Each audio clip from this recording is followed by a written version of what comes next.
जय हिंद। आप में से बहुत से लड़कों ने कमेंट कर करके ये बात पूछा कि सर टूर ऑफ ड्यूटी को अच्छे से समझा दीजिए। तो चलिए समझते हैं हम लोग टूर ऑफ ड्यूटी के बारे में। तो समझते हैं हम लोग टूर ऑफ ड्यूटी के बारे में डिटेल से। आप अगर ध्यान से समझेंगे तो आर्मी में जाने के कई रास्ते हैं।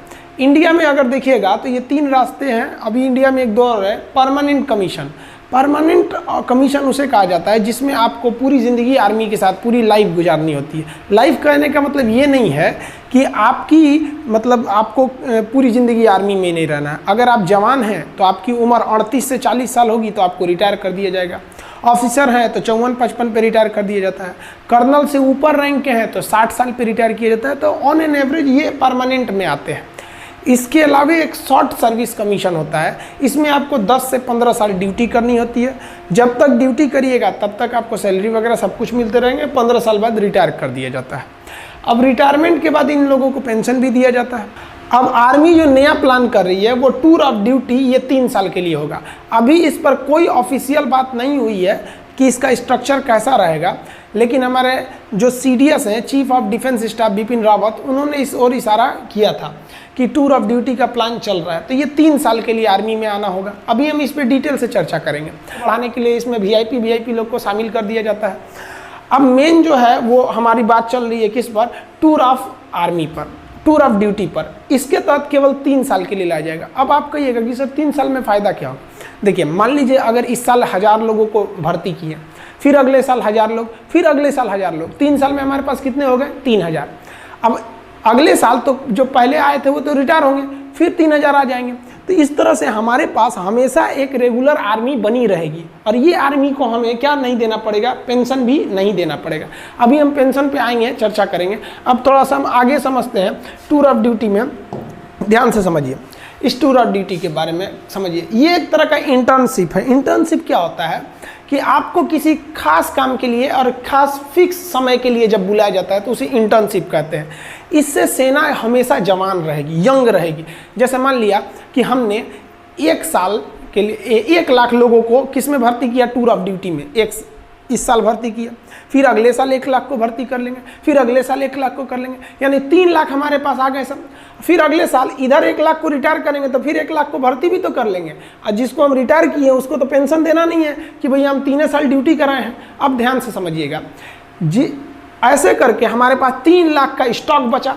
और ये 3 लाख की जो आर्मी है एकदम यंग है। 18 साल के लड़कों को भर्ती करेंगे, 18, 19, 20, 21। तो ये 3 साल का, 18 से 21 साल का, 18 से 21 साल के लड़कों को शादियों ब्याह नहीं हुआ रहता है, एकदम यंग गर्म खून रहता है। अब बॉर्डर के फ्रंट लाइन पे खड़ा करेंगे ना, देशभक्ति राष्ट्रवाद तो कूट कूट के भरा है, समझ में। अब जैसे कोई परिवार वाला आदमी है, सेना हमारी हर उम्र के जवान बहादुरी से लड़ते हैं, लेकिन जो 40-50 साल एज हो गया उन पे जिम्मेदारियां हैं, उनके बाल बच्चे हैं, वो भी इंसान हैं, वो भी हमारे लिए लड़ते हैं। तो एक उनके ऊपर जिम्मेदारी है। एक जो नया नया छोड़ा जाता है इसमें कोई जिम्मेदारी नहीं, ना आगे ना अपना पीछे पगा, गोली चलाया रे तुम हम पे, एगो चलाएगा हमसे चुरा बम मार देंगे यहाँ पे। तो ये आर्मी को यंग रख सकते हैं। इससे आर्मी को डबल फायदा कि आर्मी हमेशा यंग रह गई, और जो रिटायर हुए उन्हें सैलरी भी नहीं देना है। और आर्मी कम भी तो नहीं होगी ना भैया, हर साल हम 1-1 को रखे रहेंगे। हमेशा हमारे पास 3 लाख की एक टूर ऑफ आर्मी की, टूर ऑफ ड्यूटी की फौज पड़ी रहेगी। समझ में आया कि नहीं आया। अब आप कहिएगा कि सर वो जो 3 साल बाद रिटायर कर देंगे और उसको पेंशन भी नहीं देंगे तो लड़का कहाँ जाएगा। तो देखिए भैया, इसमें सेना विचार कर रही है कि हम इस तरह से एंट्री कराएंगे कि जैसे कोई लड़का ग्रेजुएट हो गया है, तब आओ भैया 3 साल ड्यूटी करो और जाओ। और सरकार एक नियम बना देगी कि कोई भी SSC, रेलवे, बैंक वगैरह वो इन लड़कों को आरक्षण दे जो मतलब आर्मी की ट्रेनिंग कर ली है। क्यों? क्योंकि इनके अंदर एक डिसिप्लिन आज होती है। आपका बढ़िया बढ़िया ब्रांड, जो हज़ारों रुपए के आप जो ब्रांड पहनते हैं ना, उस ब्रांड की कोई कीमत नहीं है अगर आपके बगल में कोई बंदा वर्दी पहन के इंडियन आर्मी का उस पर लोगो बना हो, पहन के खड़ा हो जाए तो सारा आपका ब्रांड बर्बाद हो गया उस आर्मी के वर्दी के बाद। तो एक वर्दी भी मिलेगी, रैंक भी मिलेगी, सैलरी भी मिलेगी। क्या नहीं मिलेगा? तो भैया पेंशन नहीं मिलेगी। सारा बवाल तो पेंशनें कम करने के लिए हो रहा है, समझ में आया कि नहीं। तो पेंशन नहीं मिलेगा आपको। क्यों पेंशन नहीं मिलेगा? क्योंकि पेंशन देने के लिए कम से कम आपको 17 साल की ड्यूटी करनी रहती है। इसमें तो ओवरऑल 3 साल की ड्यूटी ही है। तो समझ में आ रहा है कि नहीं आ रहा है। जो टूर ऑफ ड्यूटी के तहत आएगा वो सेना के एडवेंचर को भी देख लेगा, राष्ट्रवाद भी देख लेगा, डिसिप्लिन भी सीख लेगा, स्वास्थ्य, मेंटेलिटी, हर चीज़ को सुदृढ़ कर लेगा और दूसरी नौकरी में उसको छूट भी मिलेगा, तो उसका भी करियर खराब नहीं हुआ। देश की सेना भी जवान रह गई और देश का जो पेंशन पे खर्च था वो भी बच गया। आर्मी का जनता से जुड़ाव भी हमेशा रेगुलर बना रहेगा 3 साल पे। अब जैसे क्या होता है कि एक आर्मी गया वो 40 साल ड्यूटी पे रहेगा, तो भैया 40 साल तक आप उसके जगह पे दूसरा भर्ती नहीं ना करेंगे। टूर ऑफ ड्यूटी का है और कौन सा जवान हमारा मतलब परमानेंट है, तो सब का सब क्या रहेगा, एकदम सेम रहेगा।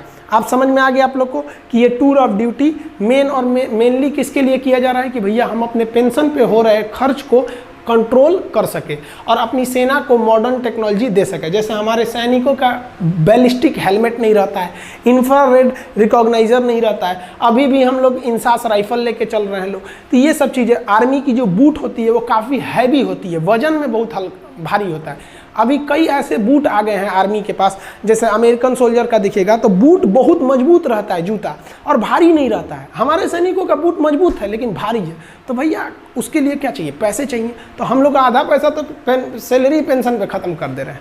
तो आई होप आप समझ गए होंगे टूर ऑफ आर्मी का। बाकी आर्मी में हथियार वगैरह कौन से होते हैं, कैसे आप देख सकते हैं, देख के कैसे पहचान जाएंगे कि AK-47 है कि SLR है कि 303 है कि इंसास है, पिस्टल, माउजर, इस सब में क्या क्या डिफरेंस होता है, इस सब के बारे में हम आपको वीडियो बता देंगे। बहुत से लड़के कर रहे हैं प्लेलिस्ट बनाने के लिए, तो उसको भी बना देंगे और प्लेलिस्ट में हम आपको डिफेंस में आपको हर एक चीज़ हथियार वगैरह के बारे में भी समझा देंगे, ताकि युवाओं के प्रति एक जिज्ञासा रहती है कि हमारी आर्मी क्या कर रही है। आई होप आप समझ गए होंगे। समझ में आया? एक सैल्यूट हमारे भारत के वीर जवानों के लिए। जय हिंद।